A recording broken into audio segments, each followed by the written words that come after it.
Aujourd'hui, nous recevons Benoît Van Lundegem, fondateur d'ActiveMotion, un système de communication innovant, surtout dans cette période de télétravail. C'est parti.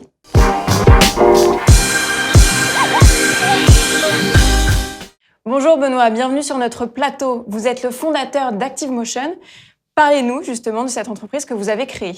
Bonjour Mylène, merci de m'accueillir. Effectivement, j'ai créé ActiveMotion il y a maintenant 2 ans et nous proposons un système de communication oreille et main libre. La création de cette entreprise, ça vient de votre expérience personnelle. Expliquez-nous. Oui, au départ, par rapport à ma pratique sportive, j'habite à Grenoble. On a un bel environnement autour de nous, un terrain de jeu idéal pour faire du sport. Donc j'ai l'occasion de pratiquer du sport en montagne et notamment du trail. Et je cherchais un moyen non intrusif de toujours profiter de mes moyens numériques. Justement, qu'est-ce que vous proposez maintenant?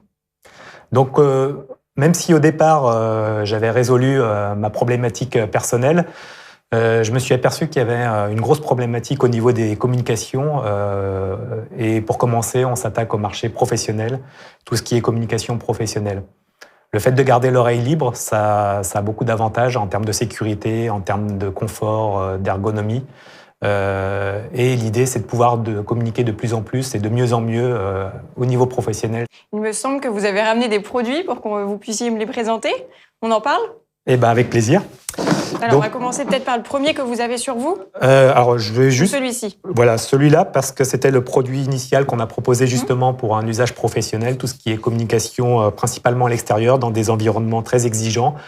Et celui-là a pour mérite d'être utilisable quelles que soient les situations. Donc, si je le mets sur moi, ça se met comme une boucle. J'ai l'oreille libre. J'entends et je peux communiquer à l'aide de ces écouteurs-là de manière naturelle.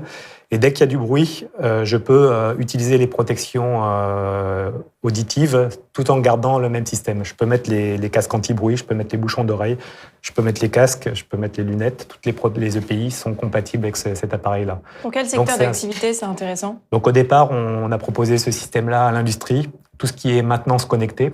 D'ailleurs, il y a quelques jours, on a gagné un concours Startup Enedis. Donc, typiquement, des entreprises comme Enedis, pour leur intervention à l'extérieur, utilisent ce genre de matériel. Ils l'utilisent, donc c'est en cours de test actuellement chez eux. Il y a aussi d'autres grosses entreprises qui aussi s'intéressent à ce système. J'insiste un peu sur l'oreillette que vous nous présentez.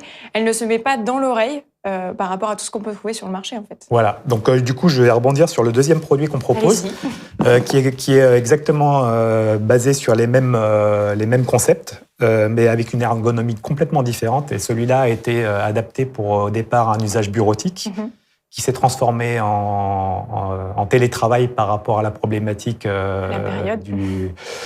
qui est d'actualité. Et vous pouvez voir sur moi que mon oreille est complètement libre. Complètement libre, oui. En effet. Et je peux vous entendre et vous parler avec le micro de manière la plus naturelle possible. Donc cet appareil-là était vraiment adapté à un usage bureautique ou télétravail. Quand j'en ai besoin, je le mets là. Quand j'en ai plus besoin, je le mets là.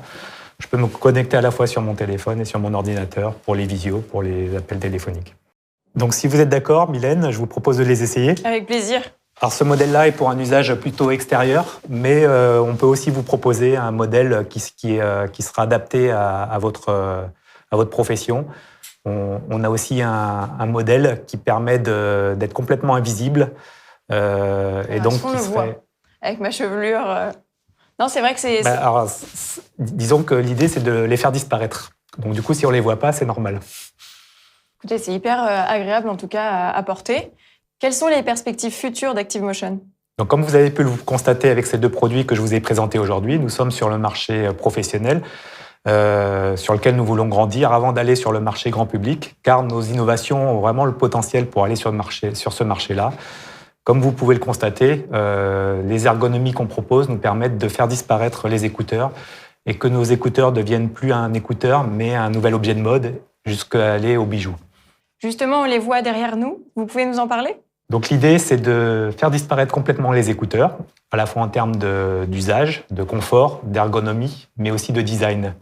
De transformer donc ces écouteurs en bijoux ou en nouvel objet de mode et de les faire disparaître complètement. De nouveaux produits vont donc arriver dans les années à venir pour ActiveMotion. Donc ce produit ultime tel qu'on l'imagine actuellement, vous pouvez le voir à l'écran, c'est un programme mené sur 3 ans.